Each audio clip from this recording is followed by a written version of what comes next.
Dr. Kangen Allen, international author, lecturer, researcher, and practitioner in natural health, nutrition, and neurodevelopmental education for over 30 years, is an expert on how to affect brain health, learning, and behavior problems without using drugs. She's a recognized healthcare leader for her natural and practical approach to health regarding natural and alternative methods of stimulating permanent changes in the brain for issues like ADD, autism, Asperger's, dyslexia, learning disabilities, academic and behavioral issues, and acute and chronic brain injuries. She has developed a brain program which facilitates the connection of neurological pathways for brain cells which have been injured, damaged, missing, or not properly working.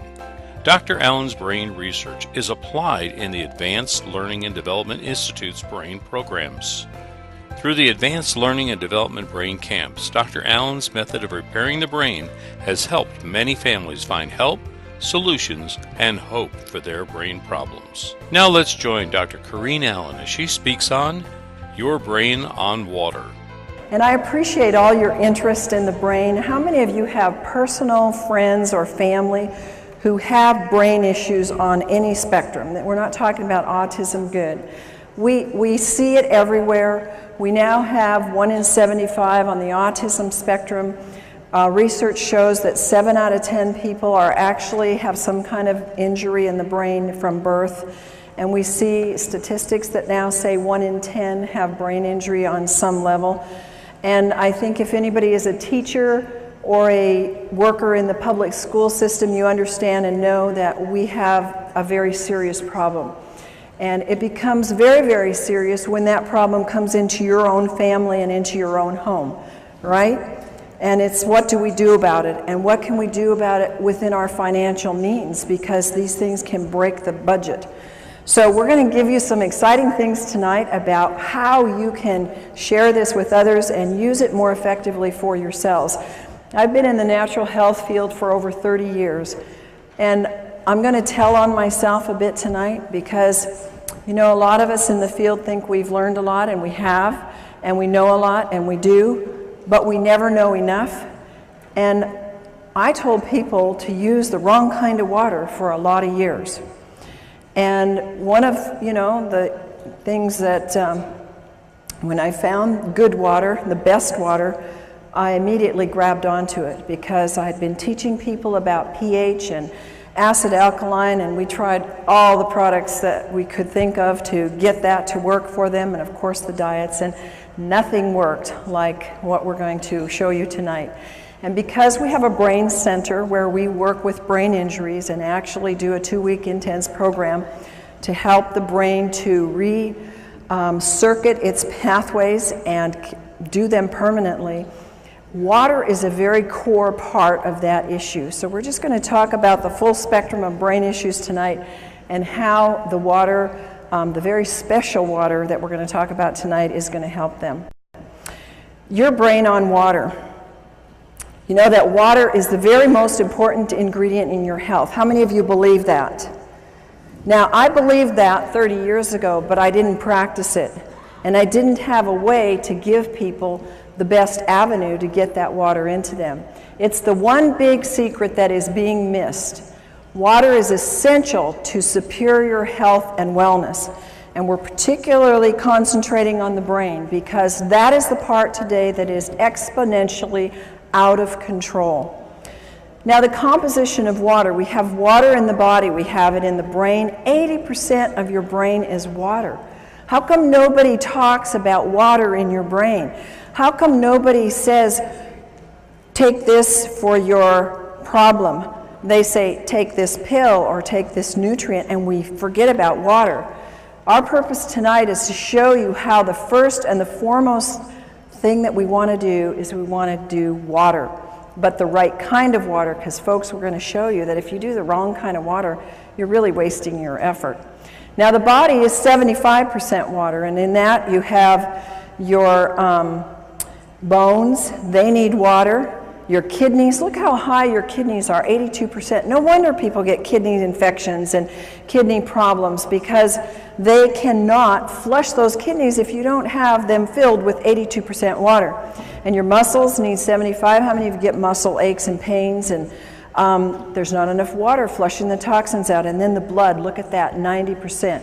Is it any wonder why people that drink coffee and sodas and very little water get hardening of the arteries, and we have such a high amount of people in our population today that are on cholesterol medications, and heart disease is the #1 killer? It's because 90% of the blood is water. Your brain on water. Your brain is the missing link in the health of your brain. It's the essence of life. It has the electromagnetic current that fuels our cells. It's a resonance field. It's all electrical through which the cells communicate. So if you want transfer of DNA, you've got to have the proper water. It's the conduit and the transmission of the vibrational information. The water transports, it stabilizes, it signals, it lubricates, and it structures. It does almost everything. And without it, you can't have brain neurotransmissions that are working properly. How does the body use the water? It uses it to produce hydroelectric energy, especially in the brain. How many of you have ever seen a hydroelectric water in the home? I have. I live in Idaho. Lots of people live off the grid there. I've seen an entire ranch set up on hydroelectric, and you don't get electricity if the water isn't flushing and moving and has a charge to it. And that's the same with our brain. Your water has to be flushing and moving. It has to be a lot, or you don't get a charge. You can use water to make protein and enzymes function efficiently. It transports nutrients, it transports hormones and other elements, and it keeps your tissues from drying out. How does your body use water? The Mayo Clinic gives us these examples. It moistens in our mouth, our lips. When we have dry lips, dry hair, dry skin, it's all dehydration.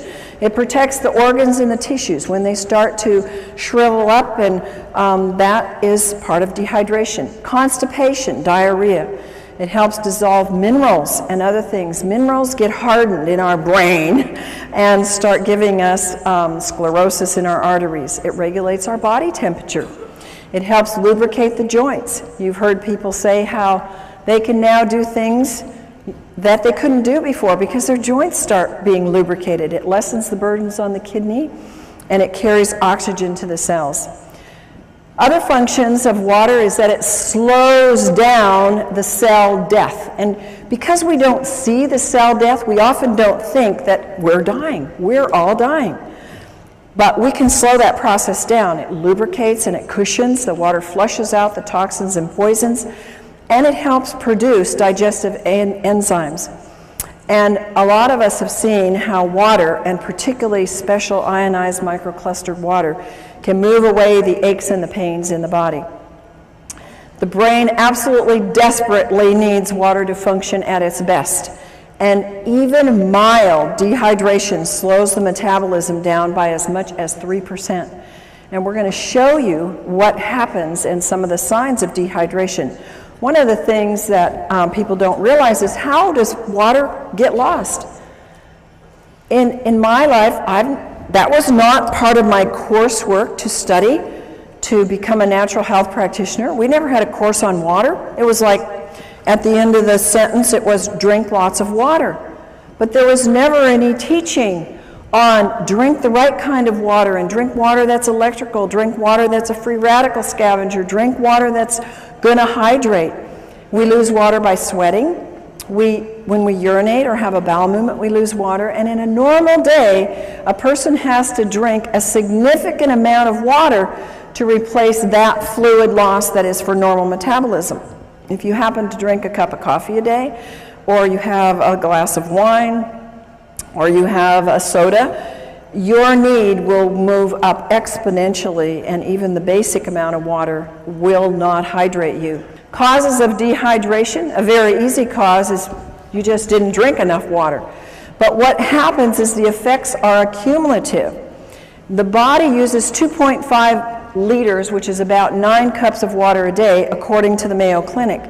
Now, folks, the Mayo Clinic is mainline and very, very conservative. That is just what you need, folks, to stay alive. Will you please repeat with me? 9 cups just keeps me alive. 9 cups just keeps me alive. So when you hear these things that say 8 glasses of water, 9 cups of water, whatever, it isn't even enough, according to the Mayo Clinic, to keep your bodily metabolism and bodily processes hydrated in the least amount. More causes of cellular dehydration if you have any kind of work. Now, strenuous activities can be mental or it can be stress. How many of you have stressful jobs? Most people do or have stress somewhere in their life. Maybe I should have said, how many of you have stressful kids or grandkids? Maybe that's what your trigger is to more hands. Okay, so if you eat foods that are little in fruits and vegetables, they're dried foods. They take a lot of water to digest. And acid, it's like you didn't drink at all, because acid consumption of water, and how many of us have been diligent about getting purified water? How many of you out there have been really diligent about making sure you don't drink tap water and you drink bottled? Oh, I was adamant, you know, we have RO in our house, we have distilled, we have everywhere I go, we have purified water. It's acid water, you might as well drink nothing. And digestion in the digestion process, the fluids are not being replaced. Thirst is the last thing.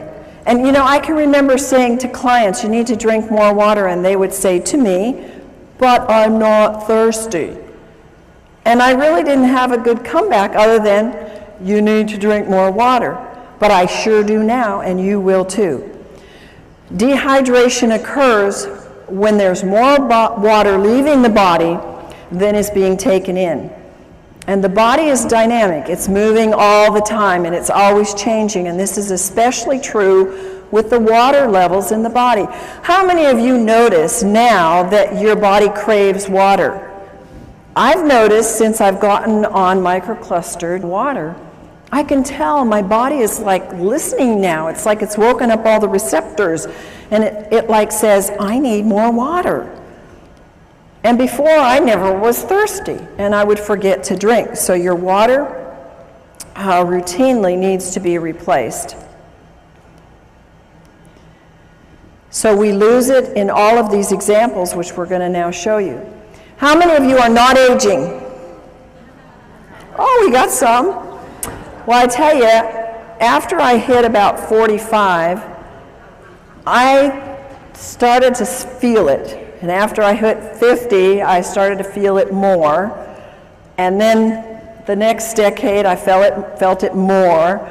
And I am so thankful to God that He brought into my life and into the United States, because literally this was not available to us many, many years ago, that now I have a tool before I'm 100 to start really challenging my aging process. And you see, aging causes a decreased thirst. It just goes away. And you see many, many older people who say, drinking? And you look, my folks are 93 and 90, they live in a retirement home. Nobody drinks water there. It's like water purifiers.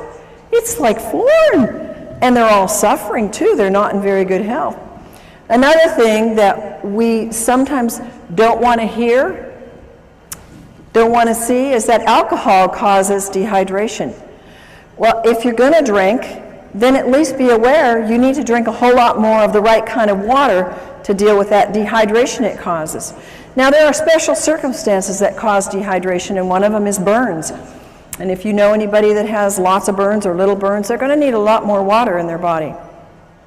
Here's another one of those American, don't tell me, don't talk to me about it, I'm going to keep my cup of coffee. You know, when I was very, very ill in my 20s, this is what led me into nutrition and natural health, I had to quit coffee because it was actually pushing my energy down. And I thank God it did, because I realized then what it was not going to help build up my health. And a lot of people just haven't gotten that yet. They haven't figured out that it's reducing your melatonin in your brain. That's very, very important for good, sound sleep. It's decreasing your memory enzymes. I want to be full of a good memory on into my 90s and 100s. It can cause DNA damage. It affects your overall brain functioning. How many students do you know? And when I went to college and grad school, everybody was drinking coffee to what? Think, study, stay awake through the night. I couldn't handle it. Thank God at that time I was sick enough that even coffee wasn't helping me. But it actually depletes their brain functioning. And when people crave coffee, it's a craving for water that their body needs. 10 ounces of coffee removes 12 ounces of water from the body. Dehydration is caused by diarrhea. Diets cause dehydration. When you see people or yourself or whoever, when they eat a lot of snacky foods, processed foods, refined grains, chemicals, high in chemicals, preservatives, sugar is a big one. It steals the water from you, and people don't think like that. Now, of course, salty foods cause you to crave and maybe to thirst water, but what do people quench that thirst with or try to quench it with? Sodas or iced tea or something that further causes dehydration. Exercise uses up water. We know that this doesn't include just the physical exercise, but it includes the mental as well. You're going to need way more than the 2.5 liters to fill up that body's dehydration just from some of these things. Fever, we know that edema means dehydration. I've told this to people for years, and you know what? It's so hard for our brains to get it. Well, how can that be a lack of water when I got too much water? Well, it's because the inside of the cell is mostly salt and your potassium sodium pumps aren't working right. And the body pulls the water from other parts to assist that area, and you get dehydration. And if you drink enough water, you must drink it until your urine is clear. Now, the only exception to that is, of course, if you just took a B complex with the riboflavin in it, and that will make the urine very yellow. Water is the best natural diuretic, and if people would just use a lot more of that, they would find their swelling and things would be much more improved. High altitude causes dehydration. Again, I'm going to tell you a little story about myself. It's kind of, when I look at it now, it makes me feel rather stupid and ignorant. But I went to Ecuador a few years ago, and I got very sick in Quito. And I thought, what's the matter? I'm not sick. I don't want to get the flu. I felt horrible. And, you know, we had a bottled water here, bottled water there, bottled acid water. And, I mean, I was sick. And it was a health trip. There were a lot of other people there who were into health, and nobody knew to drink water. In fact, you know what they gave me? They gave me cacao, which is chocolate, which has caffeine, which further dehydrates you. I didn't know any better. I was so desperate, so I took it. But now, if I go back there or any high elevation, I'm going to know you drink a lot of the right kind of water and really hydrate yourself well. Another reason, we all know this one, we've all said it, we've all known it, is when you're sick, you get dehydrated. And why? Because you got to flush those toxins. And one of the reasons why we get sick is because we haven't flushed the toxins and also haven't flushed them with the right kind of water. Chronically ill people have to have the right kind of water, because if you don't, they just get stuck there and then they cause all kinds of illness. This is a huge area with medications causing dehydration. If you will look in the medicine on the internet or anywhere where they talk about the side effects of drugs, look at what they say for diuretics and antihistamines and blood pressure medication and psychiatric drugs. You will be shocked at the list of symptoms that are all what I'm telling you: vomiting, diarrhea, excessive thirst, swelling. All of these kinds of things that are produced by the drug are because they're producing in you dehydration. And one of my passions is that people who are on psychiatric drugs are getting drained dry in the brain. It's like sucking the water out of the brain, because these drugs are just pulling the water that is needed for these neurotransmissions to happen. Another one of my passions is the babies that are coming into the world, because we now have a plethora of brain-injured children and children who can't function. I got an email today from a friend who said, "Oh, thanks so much for the work you're doing." And she said, It's almost every day that I get a mom coming up to me and they're all saying, what do we do for our kids? They all have brain issues, they all have ADD, they can't think, they can't concentrate, they can't behave. What do we do? And morning sickness is because of severe dehydration. Oh, I would give anything to have known this 30 years ago, 20 years ago when I had my children, because I had serious morning sickness. I mean, I was sick. And anybody that's a mom that knows that will remember those days. I didn't ever drink water. The thing that saved me is that I took a ton of pills for my pregnancy, and it took me a lot of water to get those pills down. And I'm sure that that's the only reason why my kids are as good as they are. Histamines rise during pregnancy, so you can have, it's absolutely a need for more water. And the amount of hydration that the fetus gets will determine its future in its structure and its function. Did you know that? Now, I want to make something clear to you that I am not giving you the research notations under these, because you will get them in the book that's forthcoming on Your Brain on Water. And they will all be documented, because it will take too much time for us to go through that here. But all of these things that I'm telling you are documented in the research. Overweight. Do you think an overweight person is going to need 9 glasses of water a day to just metabolize what their body uses and throws off as waste? How many of you think that that'll be? No. But I would say 99.9% of the overweight people do not drink enough water, and that's probably one of the reasons why they're tending to be overweight. It takes more water for a heavier person to complete their digestive and eliminative processes, and dehydration will slow the metabolic rate down. And also, on the other hand, the right kind of water will speed up the metabolism. Water moves the fat deposits, but I must tell you, it must be negative ionized water, not positive charged water. In overweight, people get confused with hunger and thirst. Instead of going for water, they go for food, and so that creates more of an imbalance. And ionized water provides the energetic equivalent of food. Now, understand what that's saying. Regular water will not do this, but if you are trying to lose weight and you take the ionized water, it will actually provide energy. It's like a source of food to your cells so that you have energy and your body can burn the fat. Sun exposure causes dehydration. The sun, when you're there, you know how dehydrated we get, and what do people do when they're in the sun and for several hours after?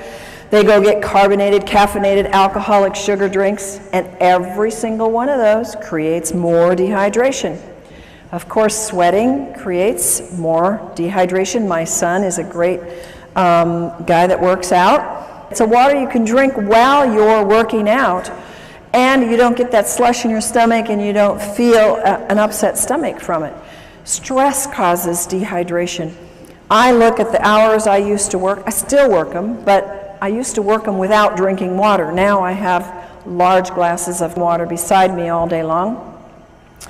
And I would think, oh, I'll drink later. Oh, I know I need to drink. And my day would just go push, push, push, push, push all day long. And I didn't do my body too good of good. And, you know, I've had to undo some of those things. But again, it was like I wasn't making the connections, and I believe I wasn't making the connections because I was so dehydrated my brain couldn't put it together. And I didn't have anybody come and tell me that there really was a water. I had lots of people come with alkaline water and these machines out there, and I've been checking them out for 20 years. And I said, these don't work. They're not doing one thing for you. Why should I spend $1,000, $2,000? Why should I spend anything on them? I don't want to give my clients this kind of water. So I knew, because I was always testing them, that what I was seeing on the market really wasn't working. Stress will use up hormones. It will use up neurotransmitters, making them work harder. It will use up your vital resources, and you have to have water to keep them functioning. Now, we all know that too much salt isn't good, and using the wrong kind of salt is bad for your body because it will grab water and dehydrate you. But using too much salt, especially on salty foods, because that's the wrong kind of salt, folks. They don't put sea salt on those things. We're going to tell you in a few minutes the right kind of salt to use and how to use salt to help your hydration. Of course, vomiting can cause dehydration.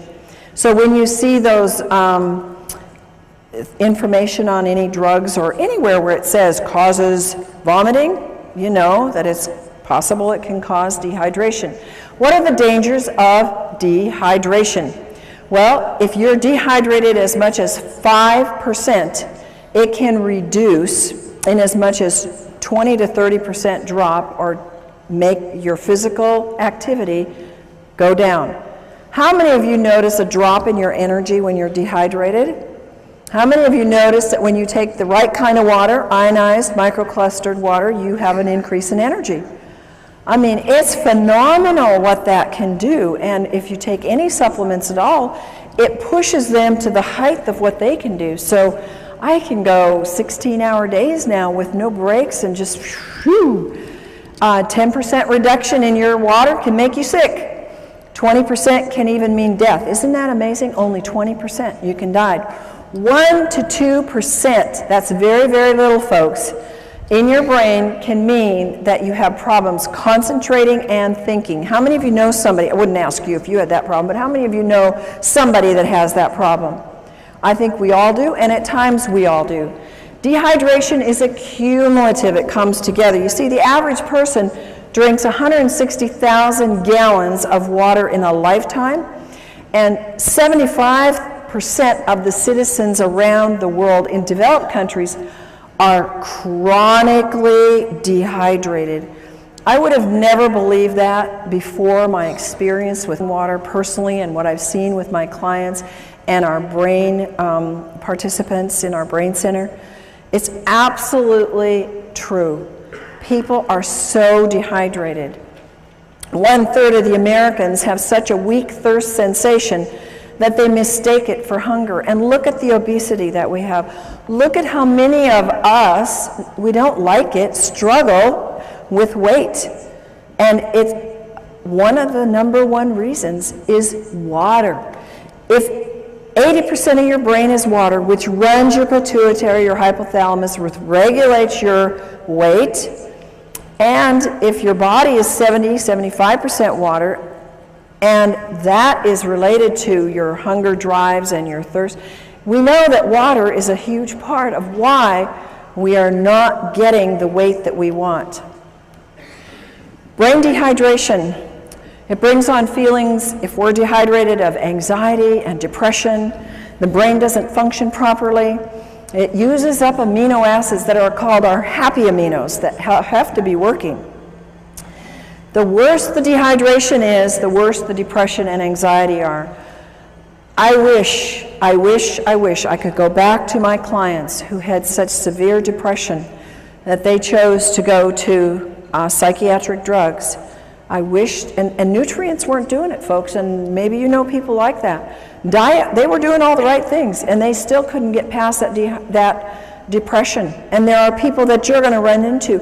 And the reason is because they don't have the electromagnetic energy moved by the fluids in their brain through the right kind of water to get that depression to be able to do what it's supposed to do, go away. And anxiety is at a height in our world today. ATP is needed for the cellular energy. It's greatly reduced, and there's no energy. And the poor brain just can't function. How many of you have had, I just can't think today, I can't get it right. You ever gone into a room to get something? What did I come in here for? We've all done it. The only thing is it gets worse after you get 50 and 60 and 70, doesn't it? And so that's your trigger. Boy, I'm not drinking enough. I got to get back and get my water, but get the right kind of water. What are the side effects of brain dehydration? One of the side effects is your body starts to use up the antioxidants because of its great need to get rid of body toxins. What is one of the biggest things on the market today? Antioxidants. It's millions of dollars are being spent on antioxidants because they're being used up because of a lack of water. Brain aminos are used up to make up for this lack of water. Tryptophan and tyrosine are amino acids that are mood stabilizers. Their deficiency makes us feel anxious and depressed. Dehydration and mental functioning. Folks, part of my passion is to help you, to give you a tool to get to teachers, to get into schools, to get into our public facilities where our children are being, they're being labeled, they're being given drugs because they cannot have a good memory, they have a fuzzy memory, they can't remember math, and they can't focus. It's loaded in the schools today. And if they had the proper water, this would probably dissipate very quickly. Dehydration lowers the psychomotor processing speed, the memory, the concentration, and fatigue. How many kids and families do you know they come home and they have no energy left? They can't do anything. They want to sleep till noon on the weekends. They can't think through their school to get it done quickly. It's epidemic, folks. It affects their cognitive ability. It impacts their physical performance and their motor skills. So you are the tool. You are the conduit. You are the caucus to be able to go out and spread the word and use this information to share with people, to get into private schools, to get into church schools where they can start giving it to their students and they can see. The teachers won't be screaming at the parents to put their kids on those awful drugs. Brain issues related to dehydration. Does this look like a very hydrated brain to you? It doesn't to me. This is a real picture of a brain, and it's got a problem. Alzheimer's and dehydration, I have known for years in my practice. That has been research proven. Remember, what I'm telling you here is not my opinion. These are documented facts in research that Alzheimer's and all these other things that I'm going to relate to you are coming from documented studies that dehydration plays a significant part in it. Alzheimer's tends toward vasopressin levels, which is responsible for the water being in the right balance. Alzheimer's have increased dehydration.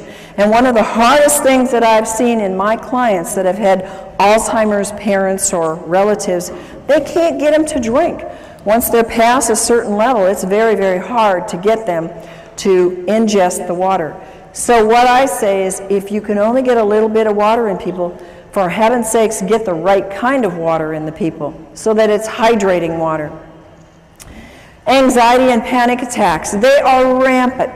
People are paralyzed with panic attacks and anxiety. And what happens? They don't have water. They've got their cup of coffee next to them on the road. They got their coffee in the morning, or they've got their soda at work.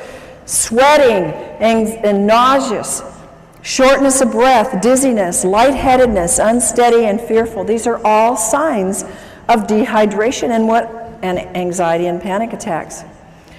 This is something that when families deal with anorexia and bulimia, if they would know how important hydration is, they could probably save a lot of money and a lot of stress. I've dealt with families with this problem. How many of you have ever known anybody with this problem?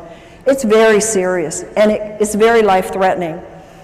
And they have severe dieting issues. They have little or no intake of fluids. They starve themselves, they binge, they vomit, they lose their appetite, they have anxiety, sleep disturbance, fatigue, lack of well-being, depression, irritation. All of those are brain problems. All of those are brain dehydration. Comas. I'm dealing with several people right now in comas, and I've found every single one of them is like 1 or 2 or 3 or 4% hydrated in their brain. They're barely hanging on, and they've been in these comas by God's grace for a long time. And if they would only get them on the water, so far these families haven't been too able to do that, but they can move them because the water is the electrical force that will wake up the brain and help them to be able to function and get things moving.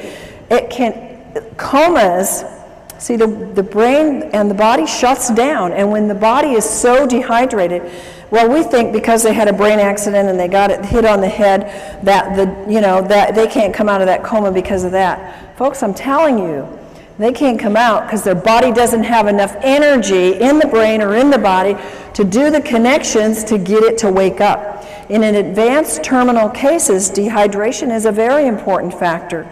And hydration is a key factor in coma and delirium. It's very important that you use microclustered, ionized, alkaline water to quickly and efficiently hydrate the brain. Bipolar. It's a very serious issue. Some people have it very, very bad.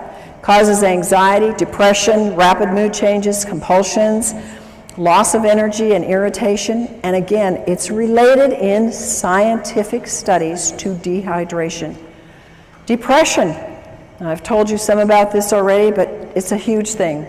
I think that we would see a major turnaround. It's one of the #1 drugs that's given out is kind of drugs for depression. When the brain is chronically dehydrated, all the functions suffer. The brain needs tryptophan, an amino acid, to make the serotonin. You've heard of the drugs that create serotonin and help that to balance. It really doesn't balance them, it makes them more dehydrated, which then makes melatonin, which helps them sleep and get rest so they can function in their day. The amount of serotonin made is dependent upon adequate what? Water in the brain, and the right kind of water. Moods. How many of you ever had moody kids? I had a moody husband and an angry husband, and he would not be upset with me telling you this because we fixed him and he's thrilled to be fixed. But he was a forceps baby, so he had some brain injury. And folks, by the way, all of these issues where they have more of a tendency when they get dehydrated, because not all of us, when we get dehydrated, go bipolar or go anorexic or go into depression.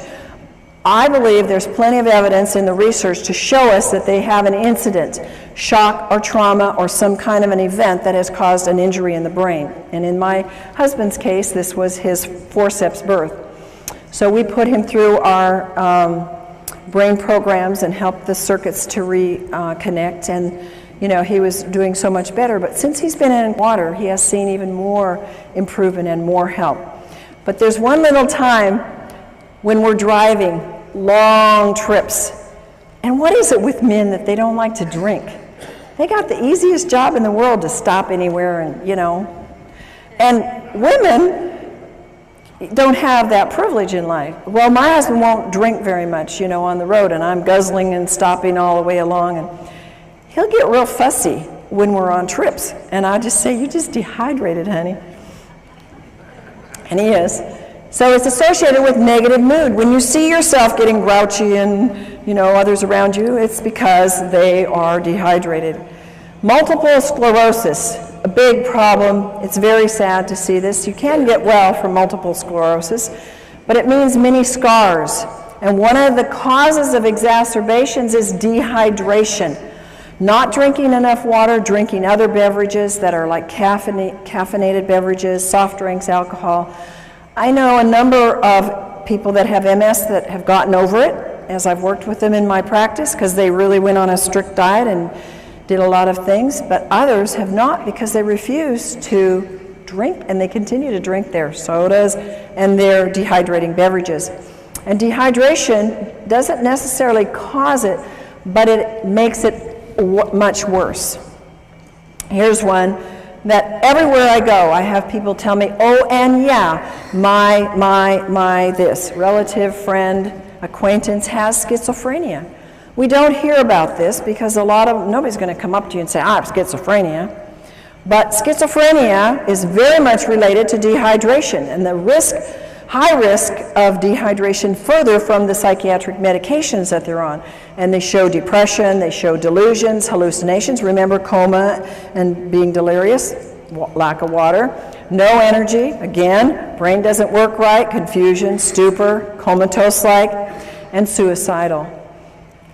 Suicide among our teenagers is very high. I am of the personal belief most of our teenagers that I work with, and I was a counselor in the alternative, the kids that couldn't make it in the regular school, they were the special kids, So I worked with them for many years.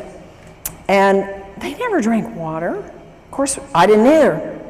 But they had more problems, more traumas, more things that were pushing it. And a lot of these kids get suicidal. Seizures and dehydration. One of the most incredible things that I have witnessed in our brain camps is that the kids that come, they come, some of them, not all, several in spectrums on the autistic spectrum or others, they have seizures. They're on heavy medication. Some of them have shunts or things put into their brain to control the seizures. They get there and they don't have any more seizures, and I'm going, I think there must be a connection here. We're putting them on a lot of water, and they choose to work with their own doctors to get off the meds, and we're seeing maybe one seizure the whole 2 weeks is pretty much what we see when they've been having them every day. Pretty amazing when you see that, and pretty much documented by research that says dehydration is a trigger for a seizure, and it can lead to coma and death.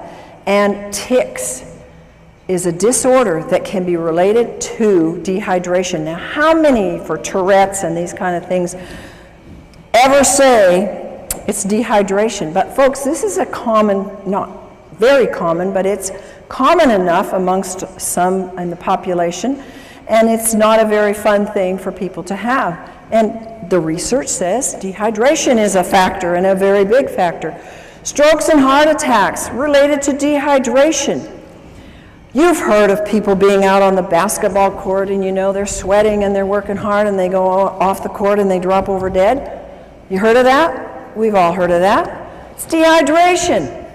They were probably drinking something, you know, of those special drinks that they, you know, that the people in called gators drink, you know. And when we don't have enough water, remember our blood needs 80% water. It's a flowing river through us. It builds cholesterol, which causes strokes and causes clogged arteries. And when we take the drugs for that, we get further dehydrated. And when there's insufficient water washing in and washing out, the membranes seal off. So further water is lost. And when the dehydration, the blood gets thicker. Why do people have bypass surgeries? Why do people have events of heart attacks? Because they're dehydrated. What a simple solution, guys. And it's so economical. Do you think that $4,000 is cheaper in getting a water machine that will wash you and wash your arteries than going in for bypass surgery and losing work for 6 months to a year? I mean, come on. Put your priorities in the right place and start thinking about what is it and where are we putting our priorities. When we think about, when my husband and I were introduced to this kind of water, we said, that's a no-brainer. We're spending all this money on supplements and all these things to get younger and to do the work that God's given us to do. It doesn't make sense for us not to have the best water on the planet. And so cholesterol is a production in a defense. It's God's way of protecting us from dehydration. Swelling of the brain and dehydration. If you lose more sodium than fluid, you will swell. The body compensates for this loss by producing particles that pull the water into the cells. This produces edema and swelling. And when this happens in the brain, there is severe, grave consequences. And folks, you and whoever gets this information from you, this information may save a life. Because when somebody has a car accident or an injury to the head, the number one thing that can cause more brain injury is the swelling. And if you cannot stop that swelling, you will have so much more brain injury and in many cases death. So remember that little piece here. There are little life nuggets here that can save many lives if you pick them up. Brain dehydration, histamines, and brain allergies. Whoever thought that allergies were related to dehydration? Oh my goodness, when I was 16, I started this thing called allergies, and so my parents took me down to the doctor and I got all these tests, those miserable tests, And then I had to, for years, get these crazy shots of these antigens. And I thought, these aren't doing anything. I still have allergies. And, you know, I started moving into nutrition, and that helped, changing my diet. And I think just getting more fruits and vegetables, getting the water from that, getting more minerals. And I eventually got rid of the allergies. But what I could have saved myself in money and time and lost things in life. I had headaches for probably 7 years every day of my life. It was allergies. It was toxicity. I never drank water. I didn't even drink regular acid water. I didn't drink anything because I was not educated. And we need to be educated and to educate others about how important brain allergies are a very key factor for people. In fact, a very high number of people have allergens that get into the system, and because they don't have enough water, they affect you in having anger, anxiety, behavior disorders, compulsions and ritualistic behaviors, confusion, concentration problems, depression, mood disorders, nervousness, schizophrenia, and speech disorders. A lot of times we don't even relate these. They are allergies. When the histamine is too high, your allergies are raging, and they are related to the brain. High histamines are, what's the thing on the market? Antihistamines. Because they know you've got to bring that histamine level down or you're going to be miserable. If you have a brain allergy or if you have a body allergy, it's an indication of dehydration. Chronic dehydration can cause histamine to become excessively active. Supplying the body with water, and again the right water, will cause a disappearance of the high levels of histamine. And water, now folks, this is science, this is studied. Science has told us that water, even regular water, will reduce histamine amounts.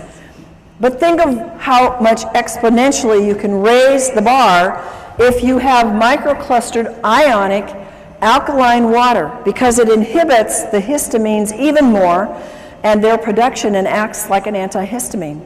It's fantastic. Science has documented a lot of things for the brain, and histamines is one of the things they know. They've done the studies. Brain issues are linked to the histamine levels being way too high.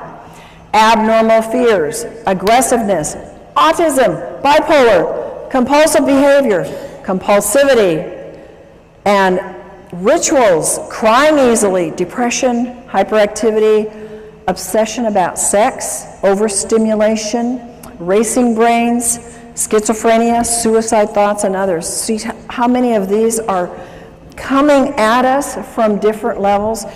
Many of these things you've heard just a few minutes ago about dehydration. Now you're hearing it about histamines, that they have high histamine levels being caused by the dehydration.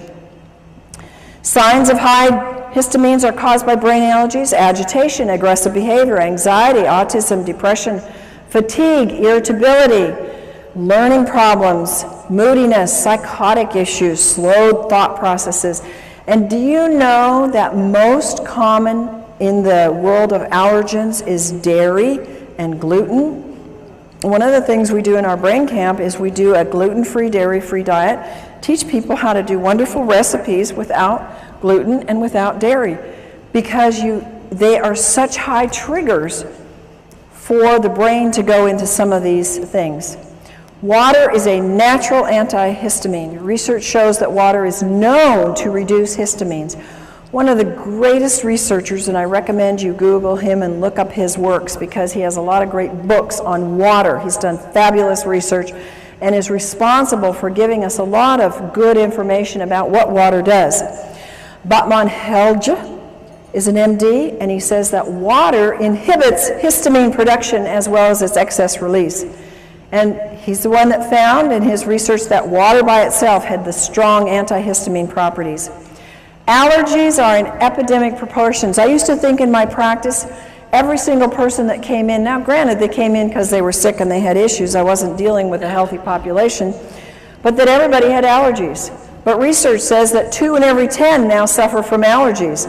And the young are developing nervous system problems, and their nervous systems are particularly vulnerable to any allergic or toxic overloads. Allergies lead to behavioral disorders such as hyperactivity, learning disabilities, etc. At least 1 in 10 child may react adversely to some common foods or additives. Dehydration produces more histamines. Histamines are produced exponentially when the body becomes more and more dehydrated. Your brain's health depends upon 3 main factors, and I want you to memorize these. Write them down.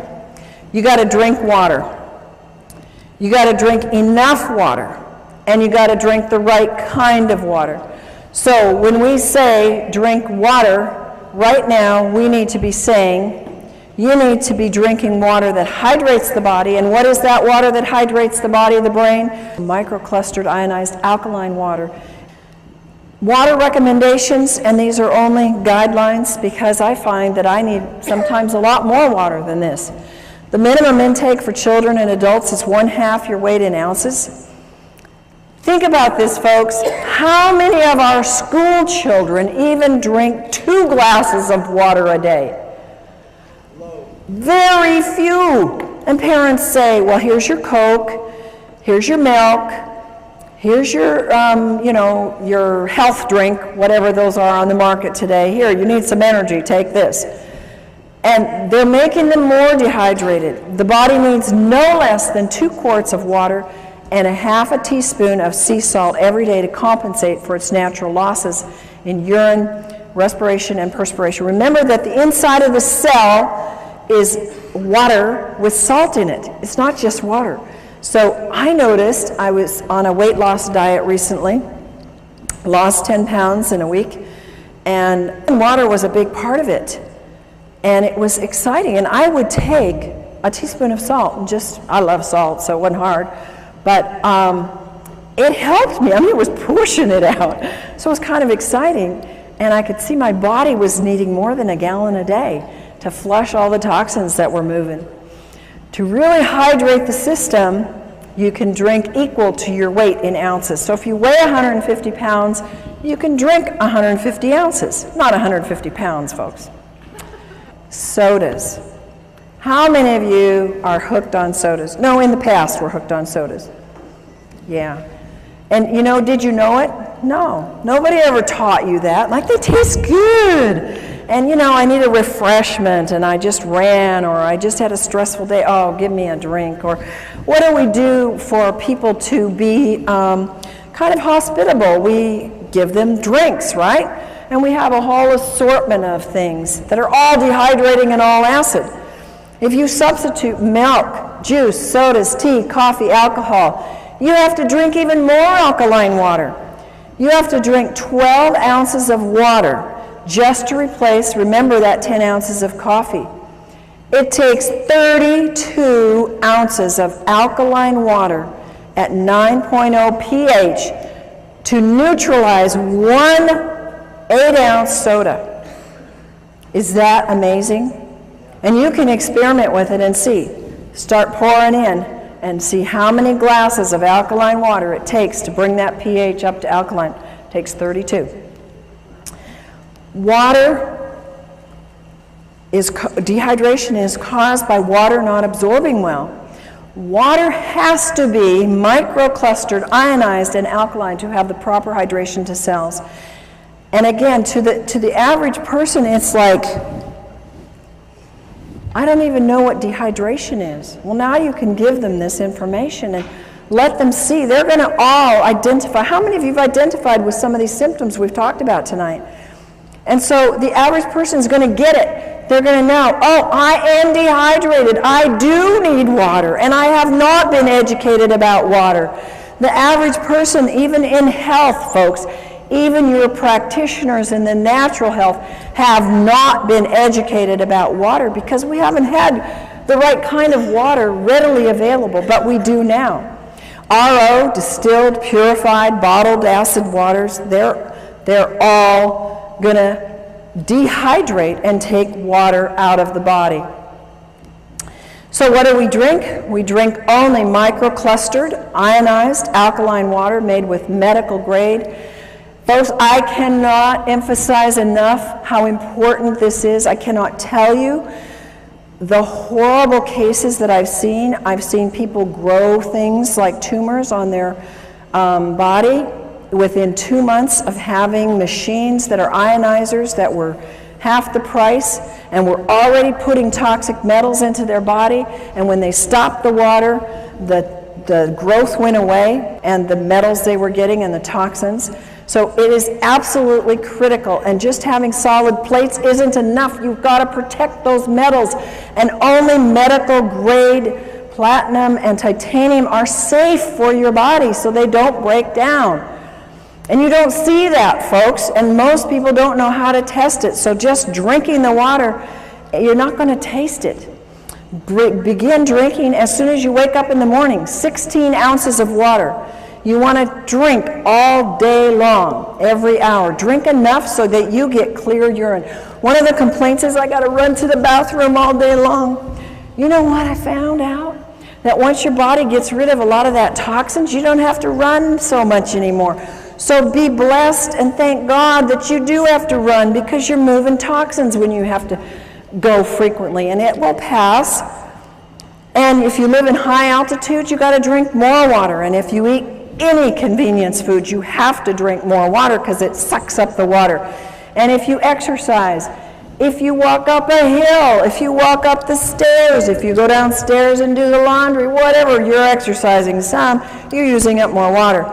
If you have a lot of stress, stress causes more dehydration, and your metabolism is using up that water. Our next subject is about salt.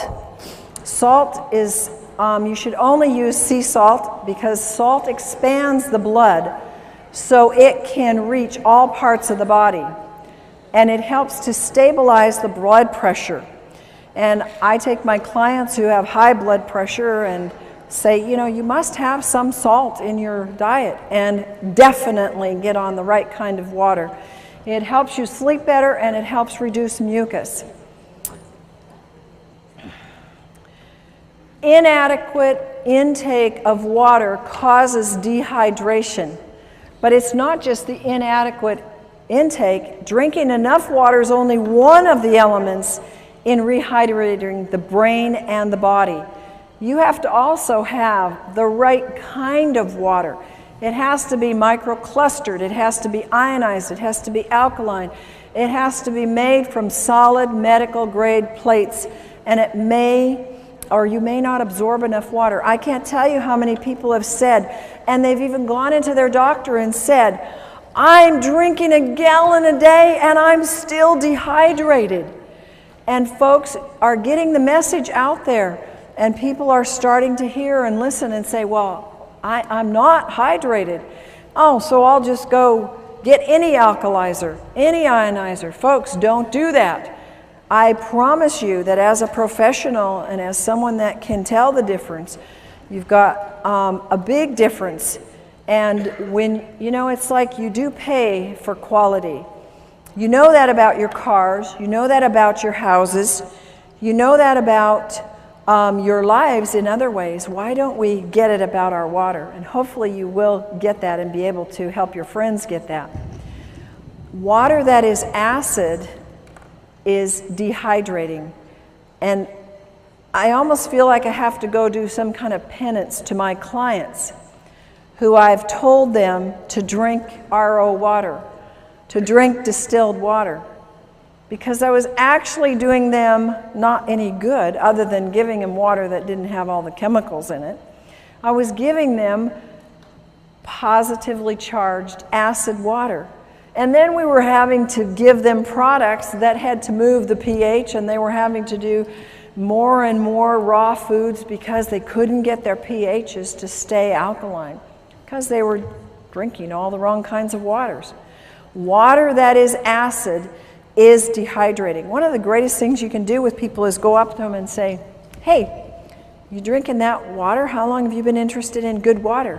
And people that are drinking bottled water care about their water, right? They already are aware that they need to be drinking water and that it's important for them. Water, folks, is not just water. Would you ever drink this water coming out of your left-hand side here? No. Would you drink it coming out of the right, the falls? Yeah, you wouldn't probably have any problem at all with that. Water is not just water. It has a structure. And the structure is very different in water that comes out of polluted areas or tap water or RO water. Ionized water has an ability to change the structure of the water. And your water has its own brain. Even the purest water can still contain vibrational pollution. Even pure bottled water, even pure RO water has a vibrational pollution of acid. Water's the most programmable substance on the earth. It has a memory. It'll actually contain the energetic signatures of whatever is placed in it. And it stores and transfers this information within the body. This is why we can now replicate that water that is like the hexagonal water coming out of the high mountain areas in the Hunza area and in other areas that are mountain areas known for longevity. We can now duplicate that in your own home and have longevity coming out of your own tap. And bottled RO distilled is not the best. It will not hydrate the body. There's a couple things. We have structure of water. The water is a pentagonal structure. That's large, big clumps. And it's very hard to move them into the cell because the cell has very small, permeable walls. And it's not shown in any way to improve life other than keeping you alive. It accelerates your aging, and it's high in acid waste that build up. The metabolic functions actually decrease, and there's little capacity for that water to store any energy. It has little energy to give. How many of you get energy from drinking tap water or RO water? Do you get energy from drinking microclustered, hexagonal, ionized water? Yes, amen, do you? A lot of energy, because it holds energy. Little penetration of the nutrients into the cells. I can take half of the vitamins and minerals I used to take. How many of you have the same thing now that I drink hydrated, microclustered water, because it gets into the cells? Nutrient absorption is more efficient, and there's an inefficient absorption or getting rid of waste with the pentagonal water. Now, the hexagonal structure of water is small clumps. It's easy to get into the cell. They improve life significantly. They slow down the aging. There's no acid waste buildup. The metabolic functions increase. I've actually noticed that when I drink this water, I tend to have a low thyroid, but when I drink the water, my thyroid starts working a whole lot better. Huge capacity of this hexagonal water to store energy. And it needs those folks, those very strong, solid medical grade plates to be able to make that kind of water for a lifetime. If you don't have that, you cannot keep producing that year in and year out. It is highly energizing to the cells. It gives rapid penetration into the cells of nutrients. It helps their absorption, and it helps efficiently remove the waste. It contains powerful antioxidants. We call this microclustered, hexagonal, ionized water. And it has the negative hydrogen ion called the hydroxyl ion. Its water becomes alkaline, which helps our bodies move to the pH side of alkaline. It's super hydrating. You can run a very strong race. I can do a very strong workout where I'm jumping and moving and very much doing cardio, and in the middle of it drink a whole glass of water, and it doesn't stop me at all. Whereas I could never do that in the past. I had to do it before or after exercise. And the ionized water is 6 times more hydrating than conventional water. Microclustered hexagonal ionic water scavenges free radicals. It breaks down the cells. The free radicals steal the molecules from the healthy tissue. They create unstable or mutated cells. How do you think we get cancer, folks? Those are unhealthy, mutated cells. And free radicals are responsible for all disease. People come up to me and say, well, does it help this? Does it help this? Does it help this? Is it a degenerative disease? Meaning, did it happen by an accident? Did they get a hit on the head and it happened one day, it was there, and the day before it wasn't there, and the next day it was there? That's not a degenerative disease. A degenerative disease comes on slowly. And Almost all the problems that we have today, of which we have myriads of names for, are degenerative, and the water is what is responsible, number one, for moving those free radicals out of the body, which are causing those things. Only the large solid plates hold the energy structure in the water to get into the cells. I had somebody tell me how they did an actual research study. They bought 4 or 5 of these other machines that have slotted plates, have mesh plates, and even some other kinds of plates, but they were not the high-grade medical solid plates. True to the research on hexagonal water, that if it's true hexagonal water, and if it's done properly with the proper electricity, the proper amount of square inches, enough on the plates to get the water split, it will hold, and that water held every single time way more than every single one of these other types of machines. And you can see the difference in the sizes. So the structure is important, and if it doesn't hold that structure long enough to get in your body or to stay in your body until it finishes its work, folks, it doesn't matter what it registers on the meter. If it can't hold it longer than more than a few hours, and many hours, it's worthless. Microclustered hexagonal water and calcium. A lot of people know that calcium is very, very, very important. And the water actually helps you get your calcium and keep it in your cells. Hexagonal water will help you retain calcium. We start to lose calcium a lot under stress and under just life and exercise and just moving through the day. Mental and physical signs of calcium deficiency, they're rampant.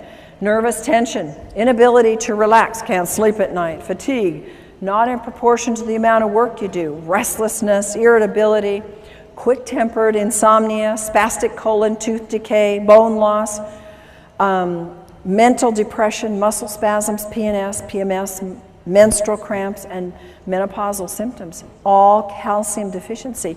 So you're losing calcium, you're either not getting enough, but when you start on the proper water, it starts to stay in your body and you actually produce a better use of your calcium. Free radicals, you can see 2 molecules here and the one stealing from the other because it's positively charged and it goes after the negative. It oxidizes and breaks down cells. The brain can't perform well when there's too many free radicals. Nearly all diseases, and we're talking about brain diseases as well as body diseases that are linked to free radicals, they are actually produced from childhood, and I think that what we're seeing today is children very young are producing these free radicals because they are having, at very young ages in our 20s and 30s, not children anymore, but they developed these years before because they're high free radical production very early in life. Aging increases the production of free radicals. And we cannot keep up with this excess. There's no way. How many of us are actually getting younger every year? We're trying, but it's a battle, isn't it? And some of us are gonna make it, but it's a constant battle to get past those free radicals because we're getting hit with them everywhere. Feed the brain the most important antioxidant, it's water. Water is used as an antioxidant, is more efficient and more economical than pills or juices. You can do the math.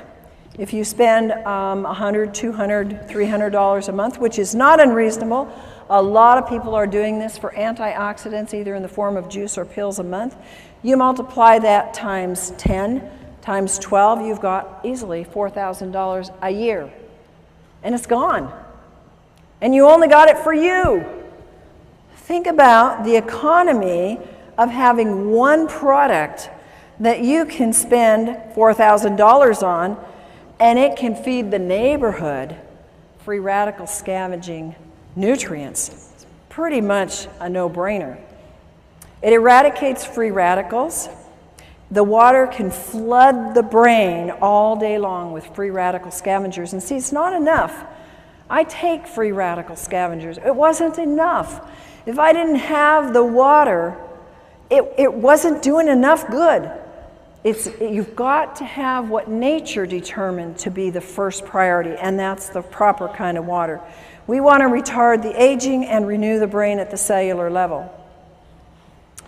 Free radical and brain problems.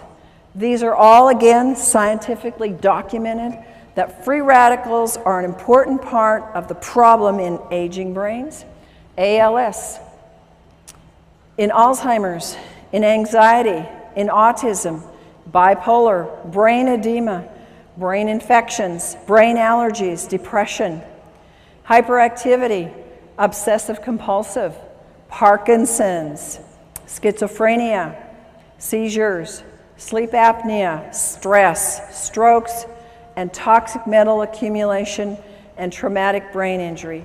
All of this is documented by scientific studies that says these are related to an excess of free radical formation in the body, in the brain.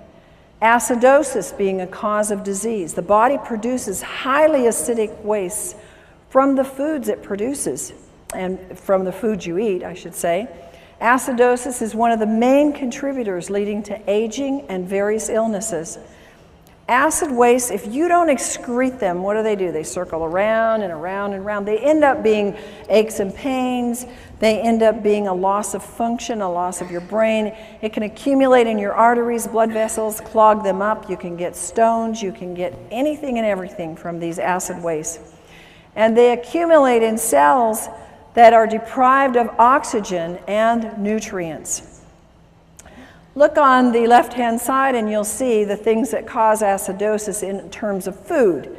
And anything basically that is not a fruit or vegetable is an easy way to remember. They're acid forming.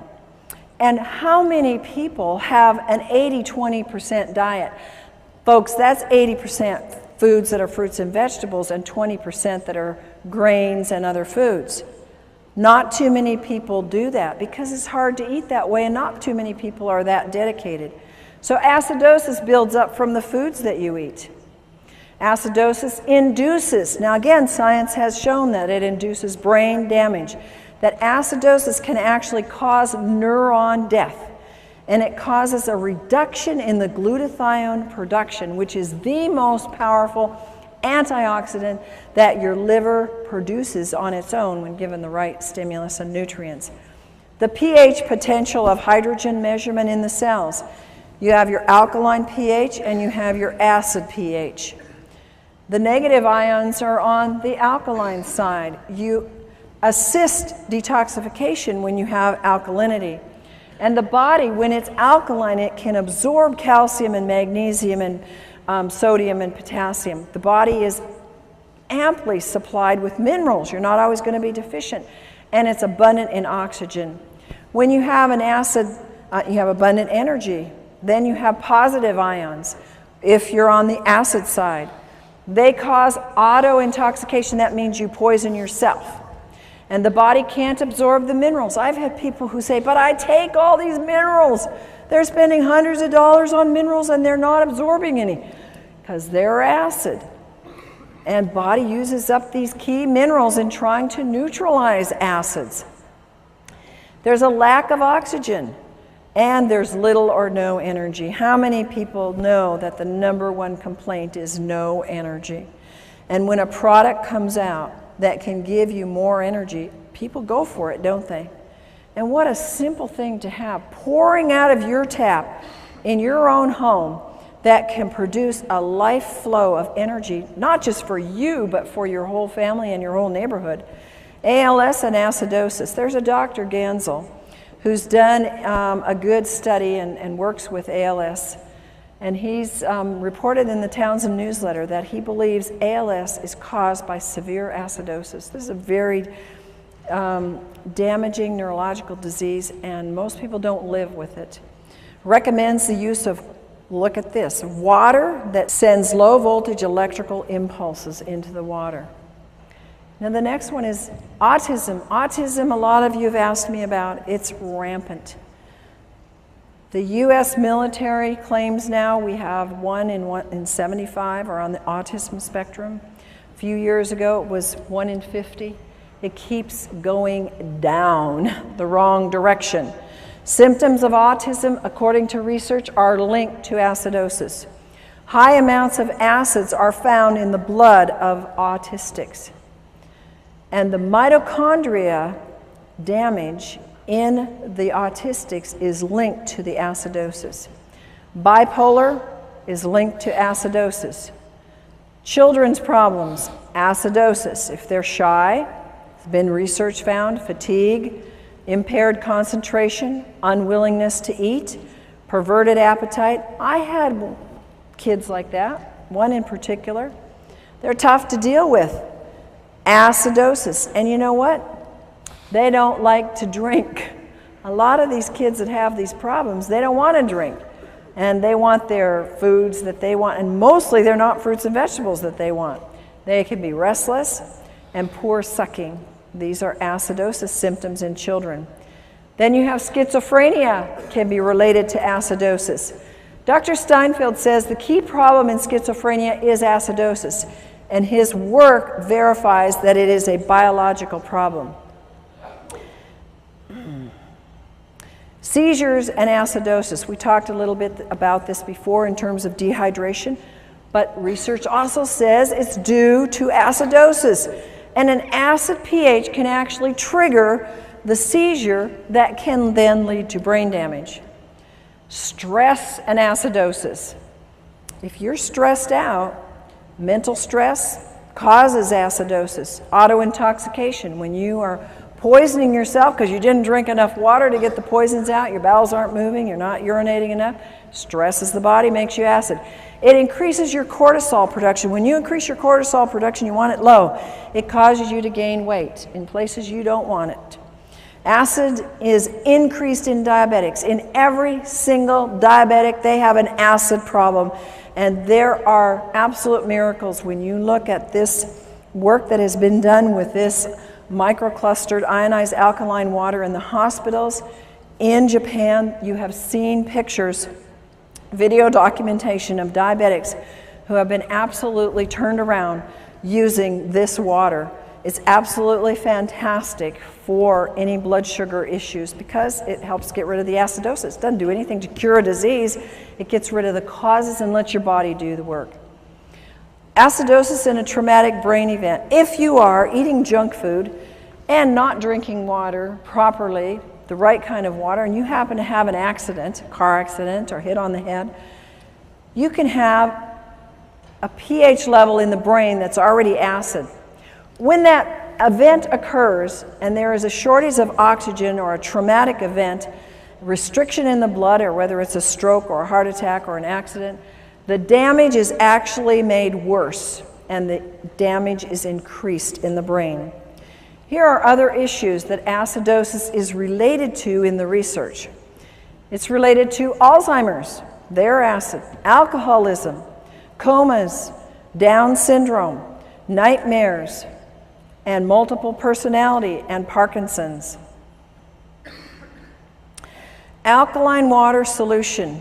We have a solution. It is so exciting for me to be able to share with people a solution because we have an epidemic of brain problems. Would you agree? How many times have we said, what is wrong with them? Yeah? And, you know, it might be us, but, you know, we think and we see that there's a lot of issues with people's brains. They're not thinking right. They're not reasoning right. They're not functioning. We have an easy solution. It's effective. It's economical. It increases your oxygen. We know that oxygen is important. How many of you know that cardiovascular exercise will increase your oxygen? How many of you do it every day? Good, some of you, but we don't do it enough, do we? And how about if you could oxygenate your brain every hour of the day by just drinking a glass of water? Is that amazing or what? Nothing else like it. It moves acids waste efficiently and the most efficient, and it neutralizes the acid in the cells. Use common sense, folks. Don't assume that water's going to cure anything. The body will heal itself when it's given the proper nutrients. And folks, water is a nutrient. talk to people like this. Water is the number one thing that we are missing in all of our health programs. And that's the number one nutrient. It's a nutrient. It's not a cure. It's not a pill. It's not a prescription. It's a God-given nutrient. And it's the number one nutrient. And the wonderful thing is that we can share it at such an inexpensive cost, literally. You know how much medical things cost? Have you ever had a medical event? You can put out how much? $4,000 in about 5 minutes? Anybody had that experience? I've had many times where I've seen people where they won't spend money on something that will help them prevent an event. They have the event, like go to the emergency, and they spent that 10 times over. So think about that. You know, you're not buying something to have in your home and to have for your family because it's something that you don't need. It's a necessity. I don't think any family should be without this because it is the number one most important thing. Water's not a drug. Water is needed in high amounts because of the laws of nature. Water helps everything else work better, everything in your body. And water needs to be the first line of help. You are the soldiers. You are the infantry. You are the first line of defense. You are the ones that must tell them. You must show them the way. You must teach them. I had to be taught. You had to be taught. How many of you knew this when you started? Somebody taught you, didn't they? Now you're being taught. Now you go tell and you share and tell them how to get water, and tell them that water is not just water, no matter how pure it is, that they need 3 things in all the water that they drink, and if they don't have it, they don't have the best water. They need factor number 1, strong antioxidants that fight free radicals. Number 2, they must have microclustered hexagonal water that hydrates and carries antioxidants and nutrients deep into the cell. And number 3, they must have water that has the increased ability to carry oxygen into the cells with high alkaline pH values. Now we're going to do a fun little demonstration for you here. And I have a volunteer who's going to come up and help me with this. And this is for you.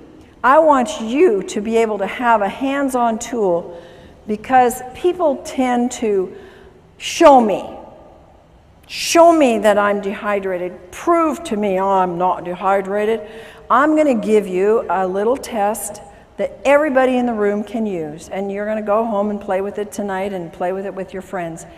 It's a test that comes from some of the acupressure and kinesiology that we learned. This is Gina.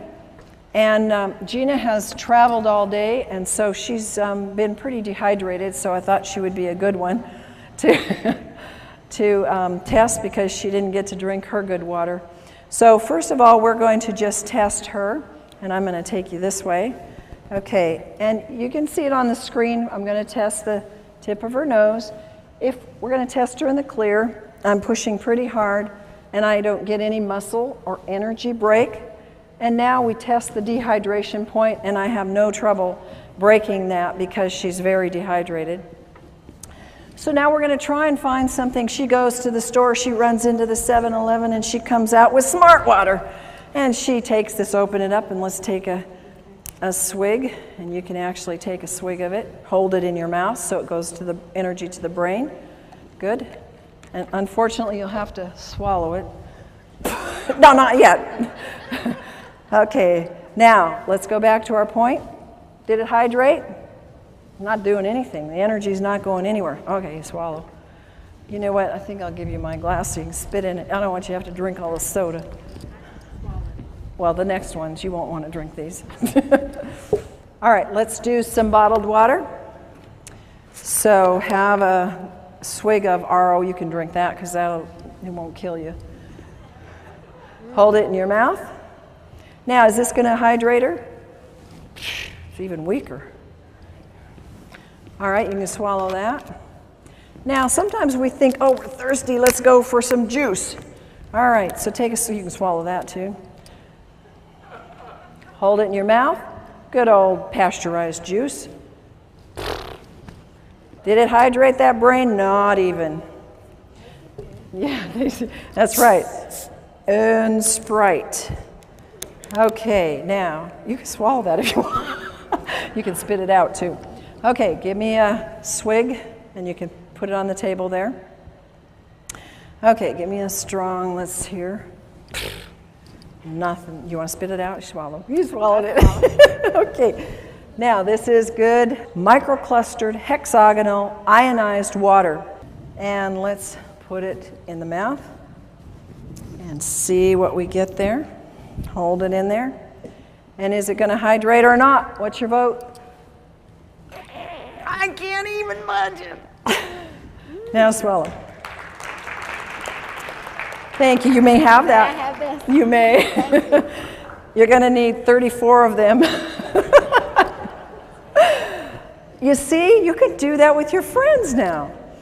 And you can show them. We gave her water. We gave her smart water. And it didn't do anything for her brain. We gave her juice. And it didn't do anything for her brain.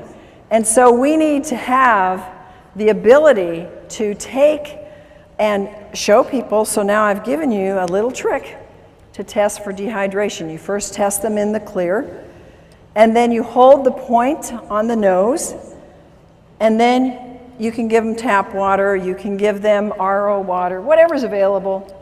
And then you want to hold the last, and you can have them put it in their mouth, because it'll go to the brain, and it will show you if it's hydrating the brain. And isn't that amazing? What could we do to our society if we could change the hydration of our brains, starting from our schools, from kindergarten up? Yes, we could change our society, literally, if we would hydrate our brains. Take control of your health. Your body requires a constant and a consistent supply of water. It is the most important compound you put in your body. How many of you believe that? I know you believed it before tonight, but how many of you now are emphatic about it? And no function or reaction in the body can take place without the presence of water. Do you realize how critical that is? If there's a function in your body that is not working, what is that telling you? You don't have enough water, because every function and every reaction in the body needs water. And that is our presentation for tonight.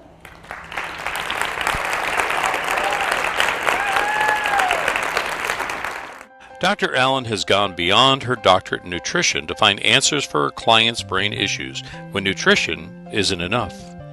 She had vast training in neurodevelopmental therapy, neurokinesiology, brain reflexes, light and sound therapy, and brain stimulation techniques. Dr. Allen's personal challenge was to help her daughter, who was brain injured from asphyxiation, oxygen deprivation, and for her other child who had Asperger's. Both daughters today are functioning well emotionally, socially, and academically. She now offers other families the kind of life-changing information and care she so desperately needed for her own children. Dr. Allen's vast experience includes nutrition, allergy balancing, neuro-emotional release, essential oils, total body modification, homeopathy, magnetic and electromagnetic balancing, herbs, nutritional supplements, quantum energetic techniques for brain and body health, light and sound therapy, auditory integration training, neurokinesiology, and neurodevelopment brain re-education. She has developed a brain program called the Allen Method, which facilitates the connection of neurological pathways which are injured, damaged, missing, or not working properly. Through the Advanced Learning and Development Institute, individuals can participate in Dr. Allen's life-changing brain camps and home programs.